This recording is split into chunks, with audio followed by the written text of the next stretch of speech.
예술과 깨달음은 어떤 관련이 있습니까?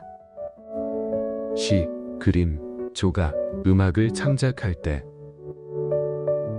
영상 상태에 매우 근접한 느낌을 받을 수 있다. 그러나 그것은 순수한 무아의 상태가 아니다. 왜냐하면 목적과 목표가 있기 때문이다. 그것은 또한 내고를 강화한다.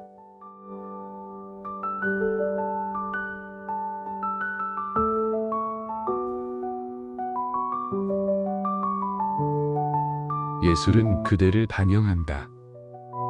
그대가 병리적인 상태에 있다면 그대의 예술도 병리적일 것이다. 그대가 깨달았다면 그대의 예술도 깨달음에 이르게 될 것이다. 예술은 그대의 특성을 그대로 품고 있다. 아잔타, 엘로라 또는 카주라호에 가면 완전히 다른 예술을 발견할 것이다. 클래식 음악을 들으면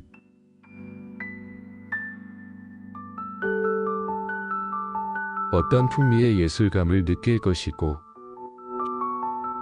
현대 음악을 들으면 또 다른 풍미를 발견할 것이다.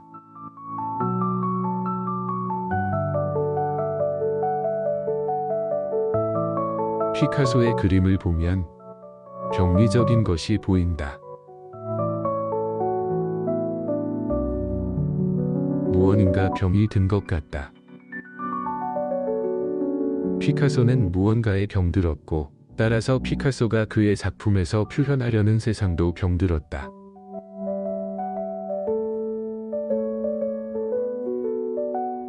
피카소 그림을 침실에 절대 두지 말라. 그렇지 않으면 악몽을 꾸게 될 것이다.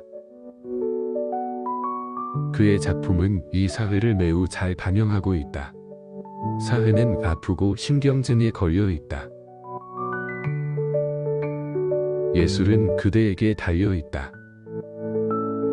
예술은 난데없이 하늘에서 떨어지는 것이 아니다. 예술은 예술가를 통해 나오며 그 예술가를 세상에 드러낸다. 예술은 예술가를 세상에 드러내게 한다. 그것이 예술이라는 것이다.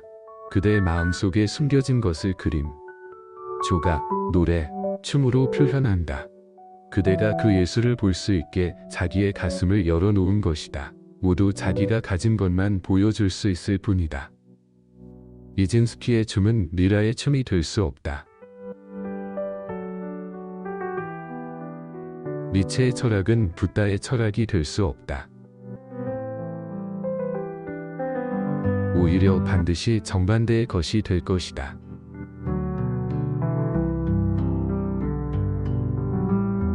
병리적인 예술은 내적 갈등, 긴장, 내고의 필요성에서 나온다.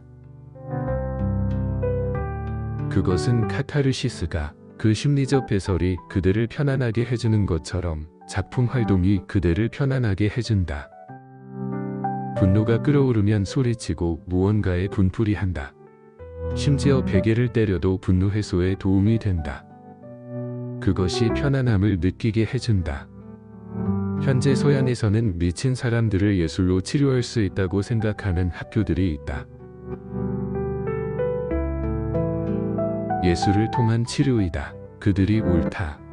미친 사람에게 그림을 그리게 하면 단지 그가 그저 그림만 그린다 해도 그것은 도움이 될 것이다. 왜냐하면 그가 그리는 것이 무엇이든 그의 광기를 없애줄 것이기 때문이다. 그 광기가 그림 속으로 들어가 그의 내면에서 나가 사라진다. 그는 짐을 벗어버린 깨끗함을 느끼게 될 것이다.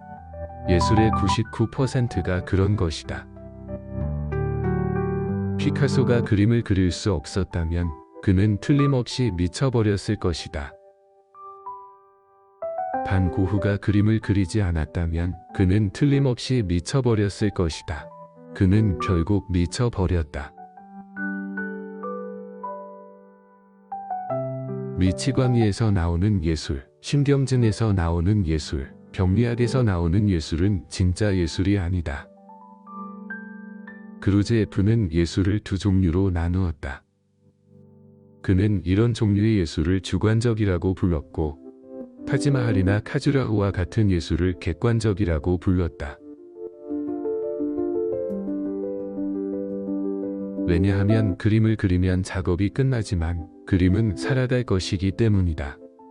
만약 그대가 그림 속에 특정한 신경전 패턴을 넣었다면 누가 그 그림을 보든 그 그림을 보며 생각하는 그 누구든 창작자가 가지고 있는 신경증 같은 것이 그와 같은 메스꺼움이 그와 같은 고통이 그에게 생겨나는 느낌을 받게 될 것이다. 그림은 만다라처럼 얀트라처럼 될 수 있다. 그런 이유로 동양은 얀트라와 같은 그림을 사용해왔다.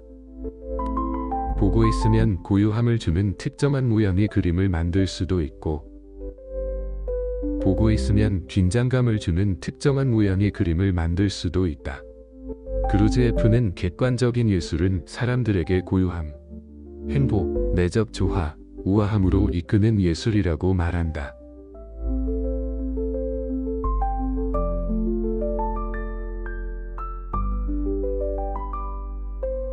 사람들을 병리, 신경증, 도착으로 이끌고 가는 예술은 실제로 예술이 아니다.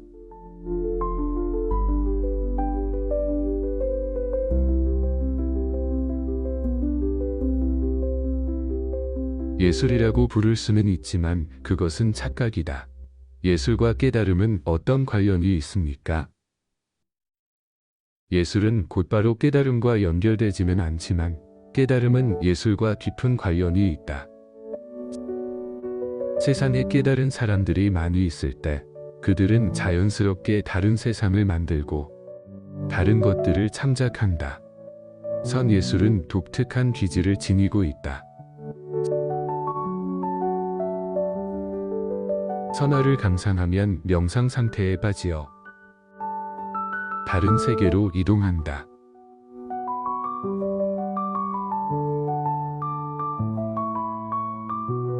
바가바드기타와 같은 고대 노래를 들으면 이해를 못하지만 듣고만 있어도 산스크리트어를 이해하지 못한다고 해도 단지 듣고만 있어도 그 노래의 음색, 멜로디, 그리고 리듬만으로도 갑자기 내면에 큰 침묵이 내려오고 내면에 꽃이 피어나는 듯한 느낌, 무언가가 열리는 느낌, 무언가가 개화하는 느낌이 올 수 있다. 세상에는 깨달음의 예술이 필요하다. 하지만 이것은 사람들에게 예술 작품을 만드는 방법을 가르쳐서 이루어지는 것이 아니다. 그것은 오직 사람들이 자신의 내면 본질을 향해 나아갈 때만 가능하다. 누군가 자신의 내면 본질에 도달하면 반드시 그것을 표현하게 된다. 모든 깨달음의 경험은 만당의 연꽃으로 피어날 운명이다. 붓다가 침묵으로 피어나기 시작했을 때, 그가 깨달음에 도달했을 때, 자신이 누구인지를 알았을 때, 그는 말하기 시작했다. 그의 말은 그의 표현 방법이다. 미라가 도달했을 때, 그녀는 춤을 추기 시작했다. 그녀의 춤은 그녀의 표현 방식이다. 각각 깨달은 사람들은 그에게 일어난 것을 표현하는 방법을 찾을 것이다. 왜냐하면 그것은 피어나는 자연성의 부분이기에 표현되어야만 한다. 그것은 억누를 수 있는 것이 아니다. 그것은 넘쳐 흐른다. 하지만 깨달은 사람들만의 서로 다른 고유한 방식으로 일어날 것이다. 붓다는 결코 춤을 추지 않았다. 그것은 그의 방식이 아니었고 그의 길이 아니었다.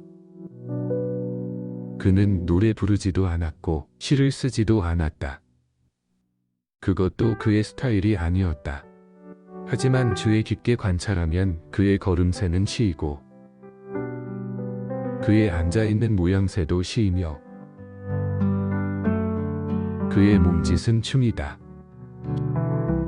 심지어 보리스 아래 움직이지 않고 앉아있을 때도 그의 내면에는 위대한 춤이 있다.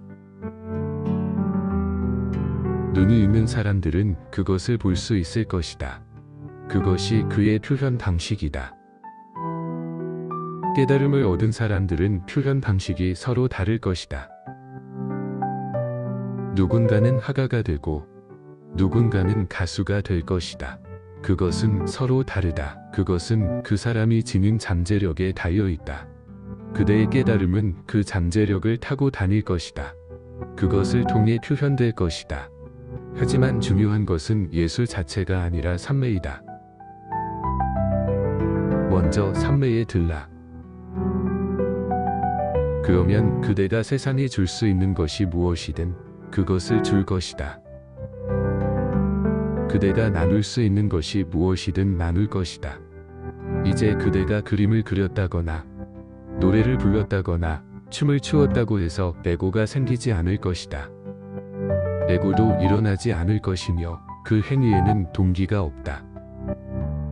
또한 그 뒤에 긴장감도 없을 것이다. 그대의 노래를 듣는 사람이 아무도 없다 해도 그것을 멈추지 않을 것이다. 어둡고 깊은 숲속에서 피어나는 꽃이 될 것이며 지나가는 사람이 없더라도 향기는 계속해서 바람에 풀려날 것이다. 그런 것은 중요하지 않다.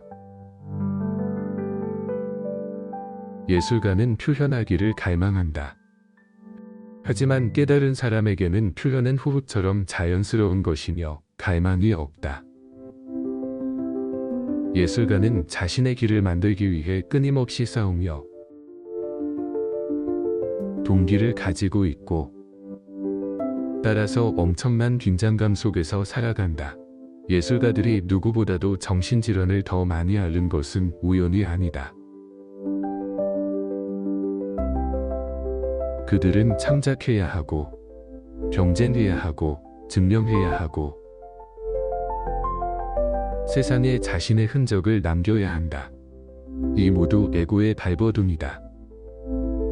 깨달은 사람은 어떤 목적 없이 살고 있다. 그는 있는 그대로 그것을 즐기고 일어나는 모든 것을 즐겁게 받아들인다. 그는 축복 상태에 있으며 계속해서 축복을 나눈다. 누군가 그것을 받아들여도 좋지만 아무도 받으러 오지 않아도 좋은 일이다.